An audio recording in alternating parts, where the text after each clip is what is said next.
ایک دفعہ کا ذکر ہے کہ ایک گھنا سرسبز اور خوبصورت جنگل تھا۔ اس جنگل میں ایک بڑا بھوڑا ریچھ رہتا تھا جس کا نام بیلو تھا۔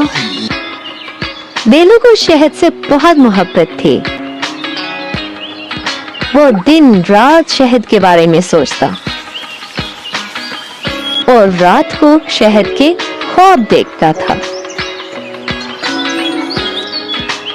ایک دن صبح جب سورج چمک رہا تھا، پرندے چہچہا رہے تھے، بیلو جنگل میں چہل قدمی کر رہا تھا، اچانک اس کی نظر ایک عجیب درخت پر پڑی۔ یہ درخت عام درختوں سے بالکل مختلف تھا۔ اس کی شاخوں سے سنہری شہد قطرہ قطرہ ٹپک رہا تھا۔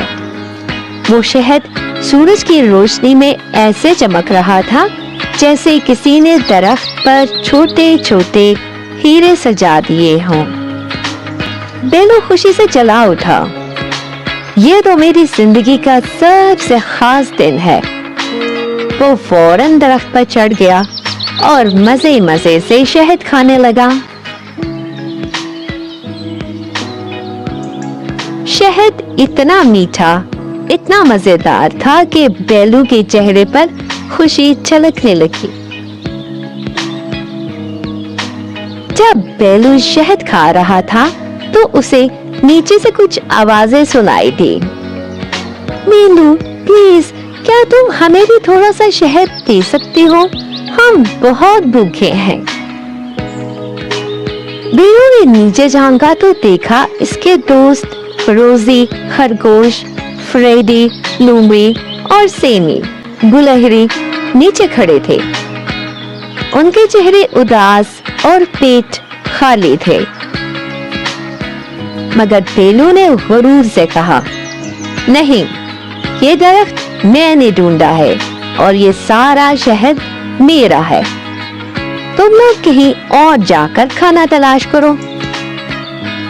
دوست بہت افسردہ ہو گئے اور چپ چاپ واپس لوٹ گئے۔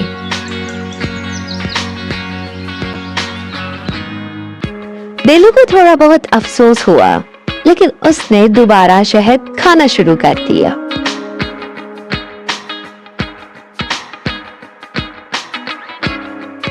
چند دن ایسے ہی گزر گئے۔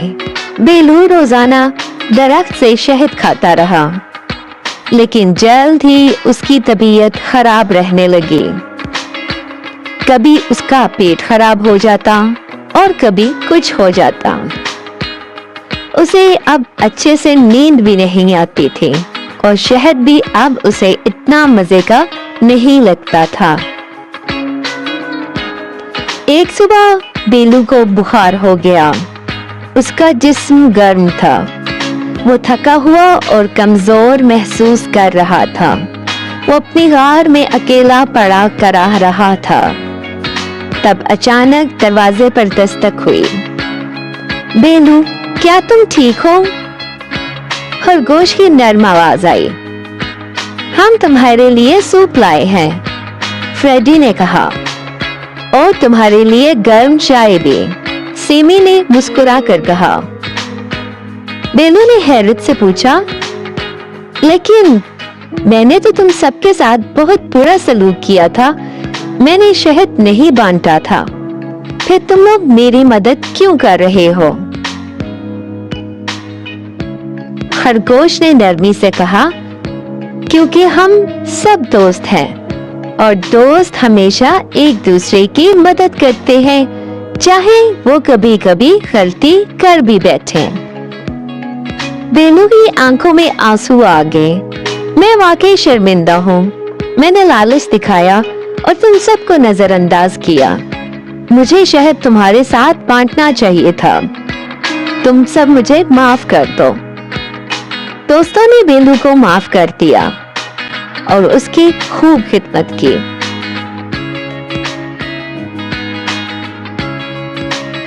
جلد ہی بیلو ٹھیک ہو گیا۔